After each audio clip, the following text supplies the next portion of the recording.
Hai, hari ini saya akan memaparkan tentang analisis dan implementasi POACE dalam kegiatan manajemen kelas di sekolah. Sebelum masuk pada pemaparan, kita berkenalan terlebih dahulu ya. Salam kenal, saya Lucia Rahajeng, mahasiswa semester 2, Magister Pendidikan Agama Kristen, Universitas Kristen Indonesia. Sehari-hari saya mengajar sebagai guru pendidikan agama Kristen dan budi pekerti di salah satu sekolah swasta di Jakarta. Saya mengajar sejak tahun 2014. Berikut adalah cuplikan kegiatan saya sehari-hari. Selamat menyaksikan.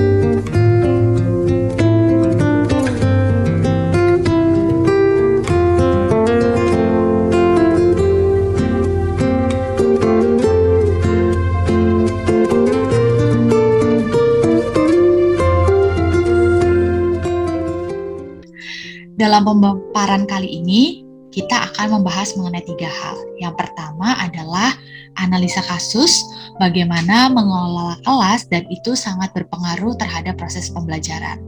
Lalu bagaimana manajemen POACE sebagai usaha guru dalam mengelola dan menciptakan suasana kelas yang baik. Dan yang terakhir adalah tentang kesimpulan bagaimana keberhasilan guru dan siswa dalam belajar serta memberikan dampak yang positif bagi sekolah. Oke. Dalam pembahasan ini kita akan membagi menjadi 3 hal. Yang pertama adalah kita akan cari tahu dulu apa itu pengertian manajemen kelas. Lalu yang kedua kita akan mencari tahu bagaimana menganalisis masalah. Kita akan melihat dari pengaturan fasilitas, pengaturan siswa, dan bahkan inovasi guru dalam manajemen kelas. Lalu yang ketiga dalam bagian pembahasan kita akan membahas mengenai implementasi POACE ya. Sebagai guru dalam mengelola dan menciptakan suasana kelas yang baik. Kita masuk ya. Bagian yang pertama, manajemen kelas. Oke. Berbicara mengenai tentang manajemen, kita bisa melihat dari pendapat beberapa tokoh berikut ini ya. Beberapa tokoh berikut ini. Stoner berpendapat bahwa manajemen adalah suatu proses perencanaan, pengorganisasian, pengarahan, dan pengawasan usaha-usaha para anggota organisasi dan penggunaan berbagai sumber daya organisasi lainnya untuk mencapai tujuan organisasi yang diinginkan. Hasibuan menyatakan bahwa manajemen adalah ilmu dan seni mengatur proses pemanfaatan sumber daya manusia dan sumber-sumber lainnya secara efektif dan efisien dalam mencapai tujuan tertentu.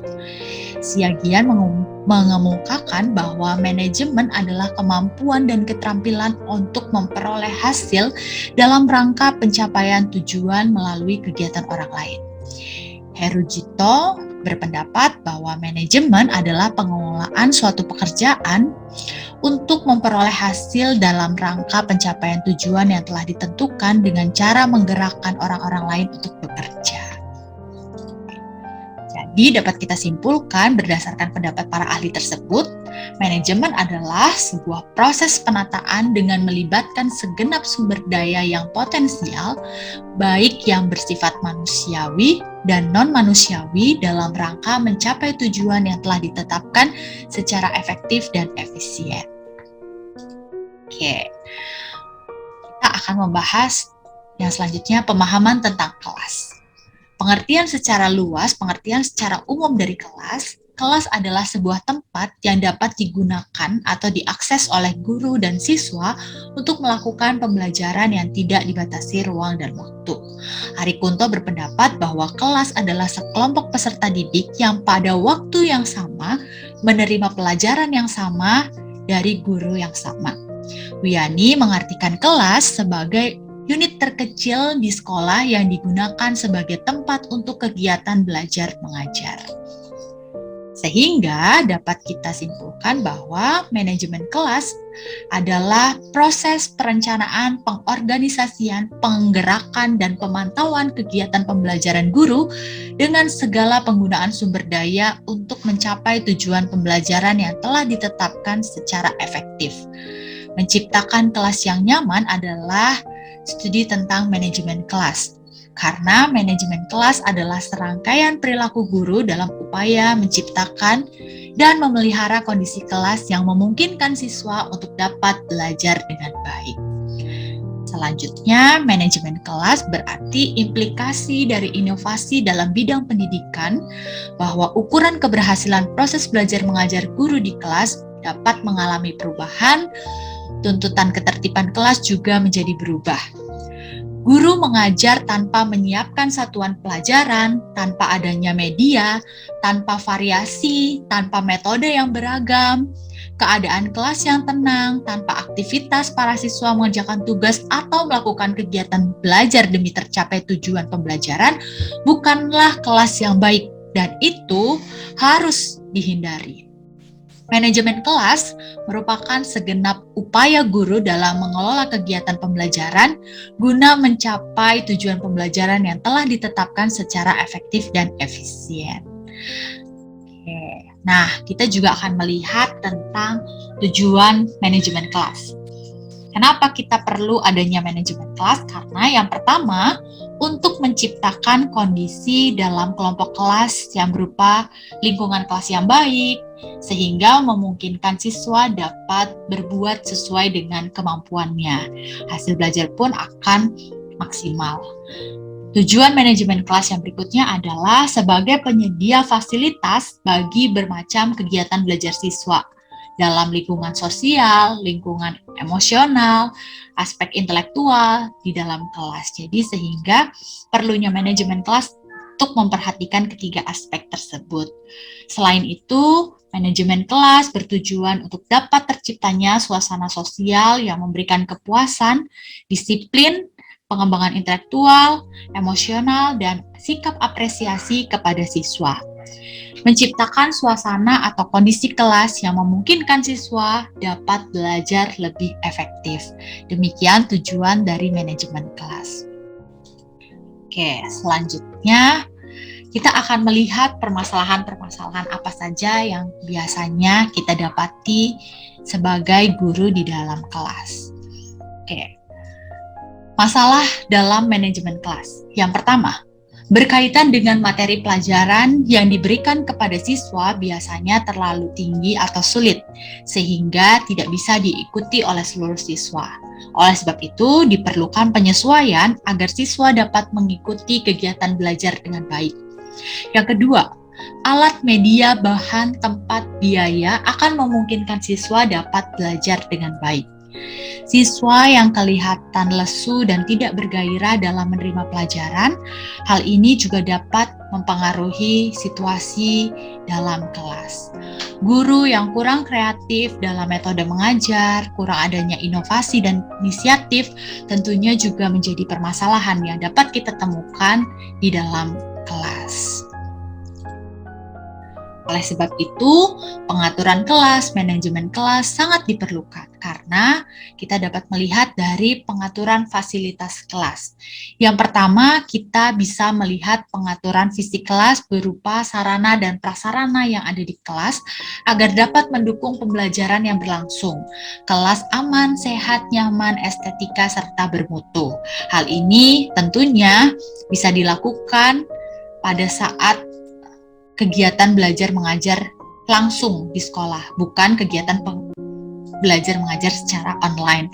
Tentunya kegiatan belajar mengajar secara online memiliki masalah-masalahnya sendiri, yang tentunya berbeda ketika itu dilakukan secara onsite di kelas. Yang kedua, pengaturan kelas diperlukan agar mengoptimalkan fasilitas yang ada dengan sebaik mungkin, meskipun minimum sumber daya, agar penggunaannya dapat mendukung pembelajaran lebih baik lagi. Yang ketiga adalah pengaturan siswa, dapat diwujudkan dalam kegiatan berupa mengatur dan menempatkan siswa di dalam kelas dengan segala karakteristik yang dimiliki. potensi intelektual, latar belakang sosial, kemampuan perkembangan emosionalnya, sehingga dalam satu kelas terdapat komposisi yang pas dan tentunya dapat melengkapi satu dengan yang lainnya. Oke, implementasi POACE di kelas. Dalam manajemen, kita mengenal istilah POACE, yakni planning, organizing, actuating, controlling, dan evaluating.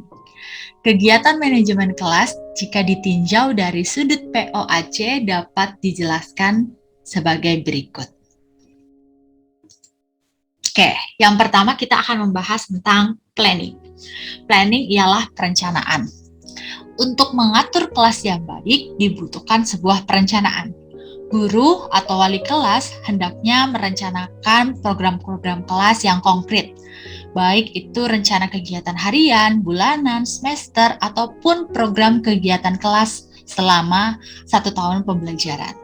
Perencanaan program kelas yang baik harus mengacu pada kegiatan atau program yang sudah direncanakan oleh sekolah, baik dari kurikulum maupun dari kesiswaan. Contoh perencanaan dalam manajemen kelas adalah perencanaan membuat majalah dinding kelas, pengadaan uang kas kelas, membuat program harian seperti penjadwalan piket, dan lain sebagainya. Mading kelas dapat berisi jadwal pelajaran, petugas piket, kata-kata mutiara, hari ulang tahun siswa, sehingga dapat saling mengingatkan melalui mading kelas. Itu dibutuhkan perencanaan yang baik dan matang. Dan perencanaan ini biasanya dilakukan pada saat awal tahun ajaran. Begitu hari pertama masuk, guru atau wali kelas beserta dengan siswa dapat merencanakan program-program tersebut. Lalu berikutnya, organizing atau pengorganisasian. Dalam pengorganisasian kelas terdapat aspek penting yang harus diperhatikan, yakni usaha menempatkan siswa yang tepat sesuai dengan karakteristik dan kemampuannya, sekaligus melengkapi alat-alat yang memungkinkan siswa melaksanakan tugasnya di dalam kelas. Misalnya, kelompok kerja siswa dalam struktur organisasi secara teratur, membentuk struktur wewenang dan mekanisme koordinasi di dalam kelas. Contoh konkretnya adalah pembentukan BPH kelas. Ya, butuh organisasi di dalam kelas melalui ketua kelas, wakil ketua kelas, sekretaris, bendahara, anggota, sehingga dapat mengkoordinasi kelas dengan baik. Kemudian butuh dibuat petugas piket, petugas upacara, dan petugas ibadah. Para petugas ini sangat penting agar ketika kelas tersebut mendapat tugas untuk menjadi petugas upacara maupun petugas ibadah, mereka sudah mempersiapkan siswa-siswinya yang terlibat dalam kegiatan tersebut. Lalu yang berikutnya, actuating, pengarahan. Kegiatan pengarahan dan pelaksanaan dari apa yang sudah direncanakan di dalam kelas tersebut. Perencanaan ini oleh guru dan juga oleh siswa. Kegiatan yang sudah disusun dalam kelas sebisa mungkin dilaksanakan dan tidak menyimpang dari rencana yang sudah ditetapkan. Oleh sebab itu, perlunya ditulis dan ditempelkan di dalam mading kelas. Dalam pelaksanaan kegiatan kelas, diperlukan arahan, petunjuk, dan instruksi dari guru maupun wali kelas agar kegiatan dalam kelas berjalan sebagai mestinya. Jadi guru bisa berdiskusi dengan siswa untuk memastikan, memberikan arahan bahwa kegiatan berjalan sesuai dengan apa yang direncanakan. Yang berikutnya adalah controlling, pengendalian. Guru mempunyai tugas dalam mengawasi jalannya seluruh kegiatan yang berlangsung dalam kelas. Guru dapat melaporkan penyimpangan dan merumuskan serta menyusun standar dan sasaran tindakan untuk mengkoreksi, menilai pekerjaan, dan melakukan tindakan memberikan konsekuensi terhadap penyimpangan-penyimpangan yang terjadi di dalam kelas. Bentuk konkret dari controlling ini seperti direalisasikannya jadwal, program kelas yang sudah disusun, jadwal piket, jadwal 9K, petugas upacara, petugas ibadah itu sudah disusun dan diletakkan atau ditempelkan di mading kelas. Kemudian mengontrol pengendalian, disiplin guru dan juga siswa, melaksanakan tugas siswa, serta memastikan siswa berpartisipasi aktif dalam kegiatan yang sudah direncanakan di dalam kelas. Lalu yang berikutnya adalah evaluasi. Bagian ini sangat penting dan tidak boleh dilupakan atau bahkan ditiadakan. Aspek-aspek penting yang harus diperhatikan dalam melakukan evaluasi dalam manajemen kelas yaitu pertama, keefektifan pengelolaan kelas, kompetensi guru dalam mengelola kelas, ketercapaian tujuan pembelajaran, dan faktor dari luar yang mempengaruhi efektivitas pengelolaan kelas. Guru dan siswa bersama mencari solusi atas evaluasi yang ada untuk menciptakan suasana kelas yang lebih baik dan tentunya untuk menciptakan lingkungan sekolah yang lebih baik lagi. Dalam evaluasi harus juga memperhatikan instrumen evaluasi. Oke. Berikut ini adalah beberapa contoh hal-hal yang bisa dievaluasi dalam manajemen kelas. Kita bisa melihatnya dalam 4 bagian. Yang pertama, keefektifan pengelolaan kelas. Di sini kita bisa mengevaluasi ya dengan memperhatikan instrumen-instrumen berikut ini. Misalnya, peserta didik mengikuti instruksi guru. Seluruh peserta didik terlibat dalam pembelajaran. Kendali kelas terletak pada guru, tidak ada peserta didik yang bermain di luar atau bermain sendiri. Orang tua tidak ikut campur dalam pengendalian kelas. Lalu yang berikutnya kita bisa melakukan evaluasi dari kompetensi guru dalam pengelolaan kelas. Pendidik atau guru dapat menyusun rencana kegiatan yang baik. Pendidik dapat membuka kelas yang baik. Pendidik dapat menjadi pusat perhatian peserta didik. Pendidik dapat memberikan instruksi dan bimbingan sesuai dengan rencana kegiatan harian. Peserta didik mengikuti jalannya pembelajaran dan pendidik dapat mengatasi peserta didik yang sulit diatur, serta pendidik dapat merefleksikan dan menutup pembelajaran dengan baik. Bagian ketiga yang bisa kita evaluasi adalah ketercapaian tujuan pembelajaran. Kita dapat melihat dari 2 instrumen berikut ini, yaitu pembelajaran berjalan sesuai dengan rencana kegiatan belajar atau RPP. Peserta didik dapat mendapatkan 1 nilai moral yang sesuai dengan rencana kegiatan belajar. Lalu kita juga bisa melihat faktor dari luar yang bisa kita evaluasi untuk mempengaruhi keefektifan manajemen kelas. Yang pertama adalah peran orang tua dalam pembelajaran. Lalu yang kedua adalah keterlibatan orang tua dalam proses pembelajaran di sekolah. Berikut adalah hal-hal yang bisa kita jadikan instrumen untuk pengevaluasian agar manajemen kelas dapat optimal dan berjalan dengan baik. Jadi, kesimpulan dari pemaparan hari ini adalah semua kegiatan di kelas harus direncanakan dengan jelas, terorganisir, secara realistis, dan dilaksanakan secara efektif dan efisien dengan arahan dan dorongan dari semua pihak sekolah. Jika berbicara mengenai kelas, tentunya berdasarkan dari guru atau wali kelas. Dan tentunya dibutuhkan sinergi antara guru dan siswa dalam pengelolaan kelas secara maksimal. Implementasi POACE dalam manajemen kelas adalah pengambilan keputusan tentang tujuan, tindakan yang akan dilakukan, sumber daya yang akan dikelola dengan teknik atau metode yang dipilih untuk memandu pelaksanaan program. Oke. Mengakhiri pemaparan hari ini dengan kata-kata mutiara oleh Sir John Lubbock, sistem pendidikan yang bijaksana setidaknya akan mengajarkan kita betapa sedikitnya yang belum diketahui oleh manusia, seberapa banyak yang masih harus ia pelajari. Oke, berikut adalah referensi dalam pemaparan presentasi ini. Sekian, terima kasih. Salam, saya Lucia Rahajeng dengan nomor induk mahasiswa 2003 190058. Terima kasih. Shalom. God bless you. Thank you, Prof. Ben.